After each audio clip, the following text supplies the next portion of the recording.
राज्यात नगर परिषदा व नगरपंचायतींच्या सार्वत्रिक निवडणुकांची रणधुमाळी सुरू आहे। 2 डिसेंबरला मतदान पार पडलं। या मतदानाबरोबरच राज्यातील अनेक मतदान केंद्रांवरती वाद झाल्याचं देखील पाहायला मिळालं। जळगाव जिल्ह्यातील मुक्ताईनगरमध्ये मतदान केंद्रावर भाजपच्या उमेदवाराला अडवल्याच्या कारणावरून मंत्री रक्षा खडसे पोलिसांवर संतापल्या। या संपूर्ण प्रकारामुळे शहरात एकच गोंधळाचं वातावरण निर्माण झालं होतं। मुक्ताईनगर येथील कोथळी येथे असलेल्या जिल्हा परिषदेच्या शाळेमध्ये मतदान पार पडत होतं। यावेळी भाजपच्या उमेदवारांसह कार्यकर्त्यांना नेण्यासाठी वापरल्या जाणाऱ्या काही वाहनांना पोलिसांनी अडवल्याचा आरोप केला जात होता आणि याबाबतची माहिती मंत्री रक्षा खडसे यांना कार्यकर्त्यांनी दिली। यावेळी भाजपच्या वाहनांना अडवल्याबद्दल रक्षा खडसे यांनी पोलिसांना जाब विचारला। यावेळी पोलीस आणि मंत्री रक्षा खडसे यांच्यामध्ये बाचाबाची सुद्धा झाली। त्याचबरोबर शिंदे सेनेचे आमदार चंद्रकांत पाटील यांच्या कार्यकर्त्यांनी भाजपच्या कार्यकर्त्यांना मारहाण केल्याचाही आरोप करण्यात आला होता। या प्रकरणी मंत्री रक्षा खडसे यांनी पोलिसांकडे तक्रार दाखल केली असून या संपूर्ण प्रकारावरती त्यांनी नेमकं काय भाष्य केलंय, त्याचबरोबर पोलिसांनी काय स्पष्टीकरण दिलंय ते पाहूयात। ऍक्च्युली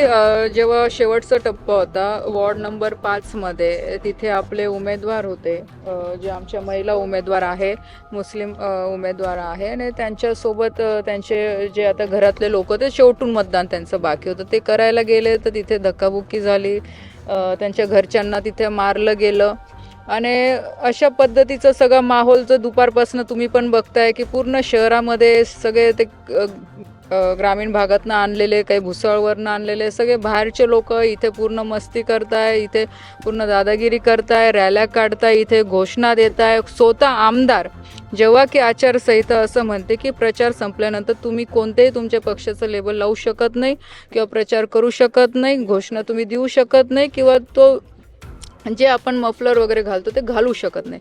स्वतः आमदार महोदय त्यांच्या मतदानासाठी शिवसेनेचं मफलर घालून आतमध्ये गेले, इथे लोकांना धक्काबुक्की केली, त्या महिलांना धक्काबुक्की केली आणि त्यांच्या घरच्या सदस्यांना त्यांनी मारहाण केली।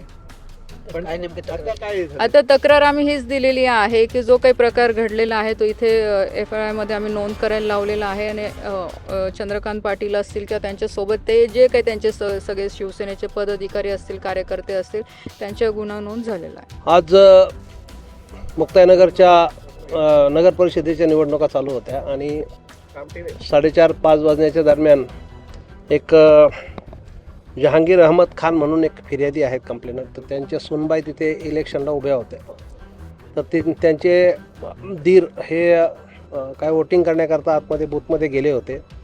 तर त्यावेळी हे कार्यकर्ते समोरासमोर आले, म्हणजे माननीय आमदार साहेबांचे कार्यकर्ते, आणि हे समोरासमोर आले आणि त्यांच्यात काही वादावादी झाली, धक्काबुक्की झालेली आहे। तर त्याबाबत एक गुन्हा दाखल करण्यात आलेला आहे। काय कलम काय त्यामध्ये कलम काय, धक्काबुक्कीचं एक कलम आहे, नंतर धमकी देण्याचं एक कलम आहे, बरोबर ना, निवडणुकीवर गैरप्रभाव पाडणे असं एक कलम आहे।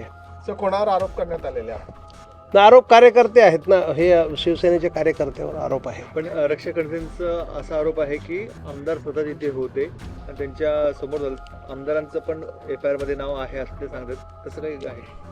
आता दोन्ही पक्ष समोर होते, आमदार साहेबांचे त्यांचे कार्यकर्ते होते, हे यांचे कार्यकर्ते, यांचे उमेदवार होते, यांचे कार्यकर्ते होते, समोरासमोर होतं, समोरासमोर। आमदारांवर गुन्हा दाखल नाही आहे? आता ते तपासामध्ये त्यांचा काय रोल होता की नव्हता ते नंतर पुढे करता येईल आपल्याला। नाही, त्याच्याबद्दल नाही सांगू शकत। नाही, ते कार्यकर्ते समोर आले आणि तिथे वादावादी त्यांची झाली असं त्यामध्ये नमूद आहे। ठीक आहे, मी सांगितलं ना, आमदारासह कार्यकर्ते समोरासमोर आले आणि वादावादी झाली। ठीक आहे, आमदारांचा नावाचा उल्लेख आहे सर? आमदार आणि त्यांचे कार्यकर्ते आणि ह्या पक्षाचे कार्यकर्ते समोरासमोर आले, त्यांच्यात तिथे वादावादी झाली, तिसऱ्यांदा तेच सांगत आहे। पुढे राईटचं पण कलम आहे, राईटचं कलम आहे पुढे।